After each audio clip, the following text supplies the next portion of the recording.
The cone of uncertainty does take it farther out in the Gulf, and then a few of the models indicating maybe farther out into the Atlantic Ocean. We'll take a look at the computer, the spaghetti track, the spaghetti models, and you can see some of those indicating more of a turn to the north, headed maybe to South Georgia, some off the Carolina coastline. That's late next week. A lot can happen between now and then. We'll keep an eye on the sky. This is the satellite review showing there is the Fiona right there. And that's Bermuda, the little dot. And we're talking about into the Caribbean. This is Tropical Depression number 9. And a couple systems out in the Atlantic Ocean we're not worried about right now. But Hurricane Fiona once again down to 125 mile an hour winds, Category 3 hurricane, but certainly close enough to Bermuda to cause a lot of problems there with some gusty winds, a lot of heavy rain, and certainly a lot of high surf. And we take a look at it. It does track, it moves eventually into Canada as we get into Sunday. Could cause some major problems there. Problem in the Carolinas, the dangerous rip current threat all across the coastal areas, from the Outer Banks all the way down to Hilton Head there in South Carolina. Check this out. High temperatures today right around 67 at Boone, 75 at Hickory. Shaw hits about 77, mid-70s right here in the Charlotte area. Here's the 7-day forecast. This is a pretty close to perfect weekend. A chilly start tomorrow morning. High tomorrow about 79, 85 or so on Sunday. Next Monday's high 81. Then we're back to the 70s Tuesday, Wednesday, and Thursday.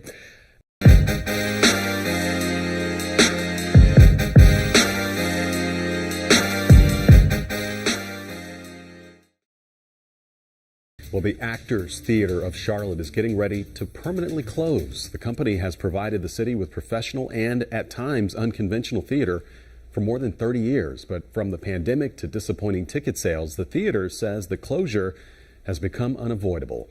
As WCNC Charlotte's Lexi Wilson shows us, there's now concern about what this could mean for the future of arts in the Queen City. Gotta us! Gotta win! Gotta be Obamas! They say the show must go on. But for the Actors Theater of Charlotte, it's painful. The show is coming to an end. And I really wanted my children to grow up around it. I wanted my children to hear the stories that we produce, to be part of those conversations.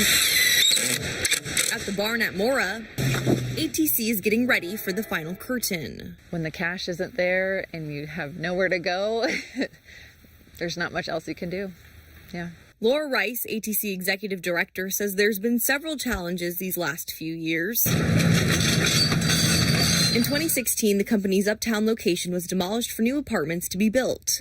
It eventually found a new home at Queen's University, but the venue won't be available for them to use next year.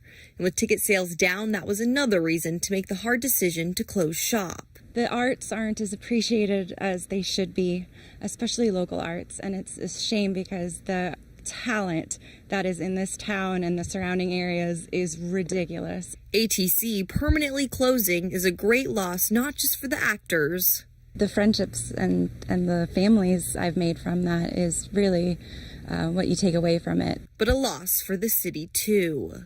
The stronger your arts scene is and your theater scene is, it adds to the quality and the identity of our city's strength. Reporting for WCNC Charlotte, I'm Lexi Wilson. A huge loss for the Queen City there. The final production, Evil Dead the Musical, will run from September 29th to October 30th at the barn at Mora. Single ticket holders for future productions will get refunds by the end of October.